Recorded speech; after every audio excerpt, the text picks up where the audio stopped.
Assalamualaikum warahmatullahi wabarakatuh. Selamat pagi. Ini video learning journal yang ke-8. Perkenalkan, nama saya Leonard Yuda, peserta Latsar CPNS gelombang pertama, angkatan kelima, kelompok keempat. Pada pagi hari ini saya ingin berbagi sedikit nilai kolaboratif dan contoh penerapannya di kantor pertanahan Kabupaten Bangka. Nah, untuk definisinya, menurut Gray, kolaborasi itu adalah proses di mana pihak-pihak dengan keahlian berbeda yang melihat aspek berbeda dari suatu masalah dapat secara konstruktif mengeksplorasi perbedaan dan menemukan solusi baru terhadap masalah yang akan lebih sulit diselesaikan tanpa perspektif dari pihak lain. Nah, untuk pegawai yang kolaboratif itu dia memiliki ciri-ciri sebagai berikut. Yang pertama, terbuka terhadap ide dan masukan dari orang lain. Yang kedua, mampu berkomunikasi secara efektif dan saling menghargai. Yang ketiga, bersedia berbagi informasi dan sumber daya. Yang keempat itu aktif membangun sinergi lintas fungsi atau lintas instansi. Dan yang kelima, fokus pada tujuan bersama, solusi bersama, dan bukan mementingkan ego pribadi.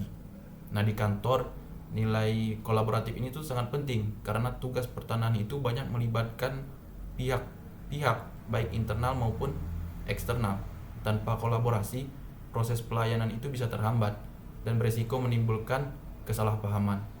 Nah, untuk contoh nyata penerapan kolaborasi di kantor itu, salah satu kegiatannya itu panitia A pemeriksaan tanah.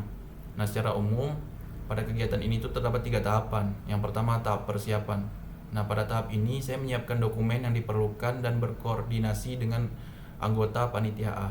Kemudian saya juga menghubungi pemohon dan meminta pemohon itu agar menghadirkan perangkat desa serta tetangga yang berbatasan.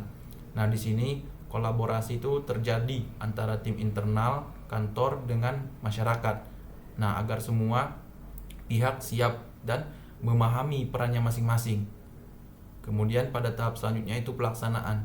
Nah, bersama anggota panitia kami memverifikasi patok batas, identitas tetangga berbatasan, penggunaan tanah, akses ke lokasinya, dan yang paling penting itu harus memastikan tidak ada sengketanya di situ.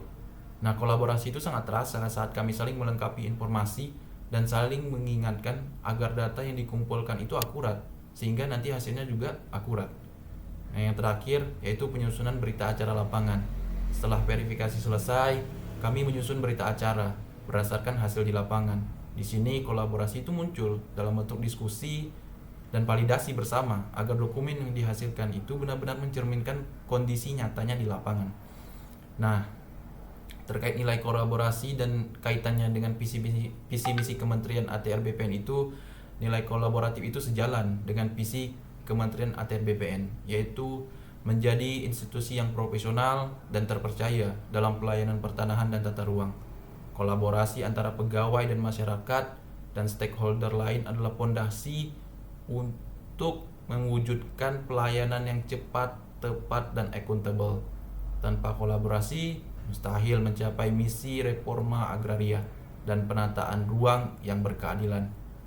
Nah, melalui pengalaman ini, melalui nilai kolaborasi ini, saya belajar bahwa kolaborasi itu bukan hanya sekedar kerja sama tim, tapi juga soal saling menghargai, mendengarkan, dan berkontribusi aktif. Nah, sebagai CPNS, saya berkomitmen untuk terus menghidupi nilai kolaboratif dalam setiap tugas agar pelayanan publik di kantor pertanahan itu makin berkualitas dan berdampak nyata. Nah, itu video kali ini, kurang lebihnya saya mohon maaf. Assalamualaikum warahmatullahi wabarakatuh.